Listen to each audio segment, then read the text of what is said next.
یا جان بوجھ کر پنجاب کے بارے میں جھوٹا پروپیگنڈا کر رہے ہیں؟ وزیر اطلاع پنجاب عظمہ بخاری کا ندیم افضل چند کو جواب، کہا قرضے سے متعلق بے بنیاد خبر پر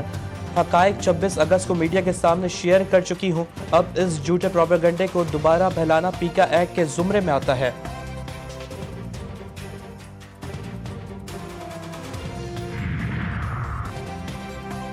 شہر میں بدترین انفراسٹرکچر اور ڈمپر مافیا کا راج، ڈمپروں کے نیچے آنے والوں کے لیے کوئی آواز نہیں اٹھاتا، بارش میں شہر ڈوب گیا، میئر کراچی صرف ان سڑکوں پر کھڑے دکھائی دیے جہاں پانی کھڑا نہیں ہوتا۔ ایم کیو ایم رہنما حیدر عباس رضوی سندھ حکومت پر خوب گرجے برسے، کہا کوئی ایک سڑک شہر میں ایسی نہیں جو گاڑی چلانے کے قابل ہو، سڑکوں کا جو حال ہے اس میں جل مغسی ڈیزرٹ ریلی اب کراچی میں کروائی جا سکتی ہے۔ تنقید برائے تنقید سے مسئلہ حل نہیں ہوں گے، ہمیں منفی چیزوں سے نکلنا ہوگا، میئر کراچی مرتضی وہاب کا مخالفین کو جواب، کہا جب تک کراچی والے ایک پیج پر نہیں آئیں گے کھینچا تانی چلتی رہے گی، جو پیسہ ہمارے پاس ہے عوام کے اوپر استعمال کریں گے، لوگوں کی تکلیف اور پریشانی کو حل کرنے کی ضرورت ہے۔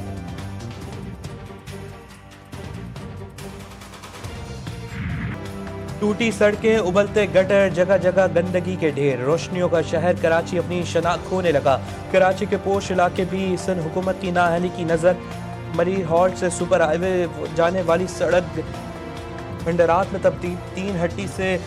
گرو مندر جانے والا جہانگیر روڈ کی کئی سال سے ٹوٹ پھوٹ کا شکار، لالو کھیت سے حسن اسکوائر جانے والی سڑک کی صورتحال بھی خراب، خندق نما گڑھے اور گندے پانی سڑک سے گزرنے والوں کے لیے کسی امتحان سے کم نہیں۔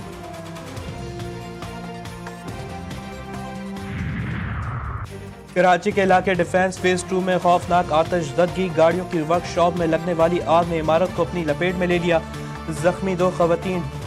دم توڑ گئیں، 10 افراد کو اسپتال منتقل کیا گیا، عمارت کی پہلی منزل پر فیملی موجود تھی، ترجمان ریسکیو کے مطابق آگ ممکنہ طور پر شارٹ سرکٹ کے باعث لگی، فائر بریگیڈ کی گاڑیوں نے آگ پر قابو پا لیا، کولنگ کا عمل جاری، وزیر اعلیٰ سندھ کا واقعے پر افسوس کا اظہار، فوری انکوائری کا حکم دے دیا۔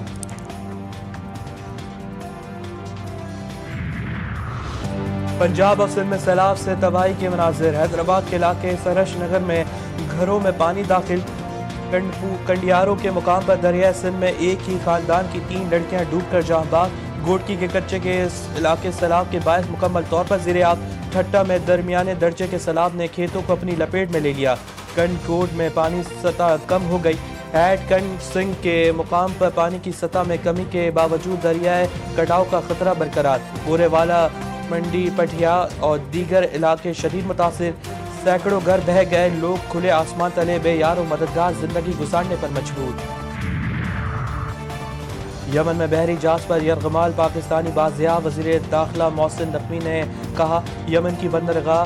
پر 17 ستمبر کو LPG ٹینکر پر اسرائیلی ڈرون نے حملہ کیا، جہاز پر 24 پاکستانیوں سمیت عملے کے 27 افراد سوار تھے، حوثیوں نے جہاز کو روک کر عملے کو یرغمال بنایا تھا، دفتر خارجہ کے مطابق پاکستانی شہریوں سمیت LPG ٹینکر کا پورا عملہ خیریت سے ہے۔ ایران کے خلاف پابندیاں 6 ماہ مؤخر کرنے کی قرارداد ناکام، ایران سے ہٹائی گئی تمام پابندیاں بحال ہو گئیں، ایران کا سخت رد عمل، برطانیہ، فرانس اور جرمنی سے اپنے سفیروں کو مشاورت کے لیے واپسی بلا لیا، ایرانی صدر مسعود پزشکیان نے کہا افزودہ یورینیم کا ذخیرہ حوالے کرنے کا امریکی مطالبہ ناقابل قبول ہے، امریکی دباؤ کے سامنے جھکنے کے بجائے پابندیوں کا سامنا کریں گے۔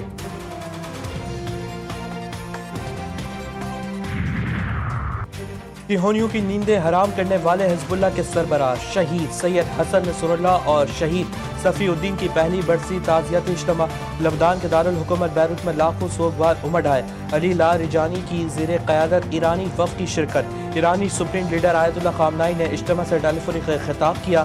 شہید سید حسن نصر اللہ کو شاندار خراج عقیدت، کہا کہ حزب اللہ کے لوگ فتح حاصل کرنے تک مزاحمت کی راہ پر گامزن رہیں گے، حزب اللہ کے سربراہ شیخ نعیم قاسم نے کہا کہ قائد و مقامت کی شہادت سے دشمن سمجھتا تھا کہ حزب اللہ گھٹنے ٹیک دے گی، لیکن ہم کھڑے ہیں اور صہیونی دشمن کے خلاف آخری سانس تک مزاحمت کریں گے۔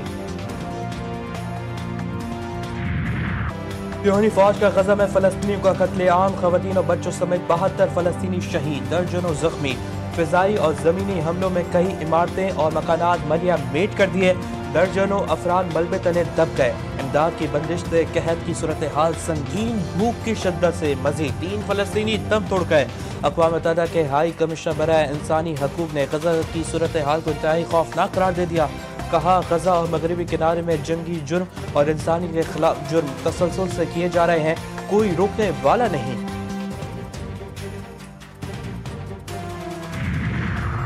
بھارتی ریاست تمل ناڈو کے شہر کور میں اداکار اور سیاست دان وجے کی انتخابی ریلی میں بھگدڑ، 36 افراد ہلاک اور 58 زخمی ہو گئے۔ مرنے والوں میں 8 بچے اور 16 خواتین شامل۔ افراتفری مچنے کے وقت اداکار وجے جلسے سے خطاب کر رہے تھے۔ وزیر اعلیٰ نے واقعے کی مکمل تحقیقات کے لیے ایک کمیشن تشکیل دینے کا اعلان کر دیا۔ پاکستان کے لیے ایک اور خوشخبری، نور زمان نیشنل اوپن اسکواش کپ کے فائنل میں پہنچ گئے۔ قومی کھلاڑی نے سیمی فائنل میں کولمبیا کے صرف 28 منٹ میں شکست دی۔ نیشنل کپ اسکواش کا فائنل نور زمان اور مصطفیٰ السریتی کے درمیان کھیلا جائے گا۔ اور چین میں بین الاقوامی آتش بازی مقابلے میں پاکستان کی شاندار کارکردگی، اپنی تخلیقی پیشکش کے ذریعے پاک چین دوستی کو اجاگر کیا۔ GF70 ٹینڈر کے جلوے اور قومی موسیقی سے حاضرین حیران، شائقین داد دیے بغیر نہ رہ سکے۔ پاکستان نے دوسری پوزیشن حاصل کر کے ملک کا نام روشن کیا۔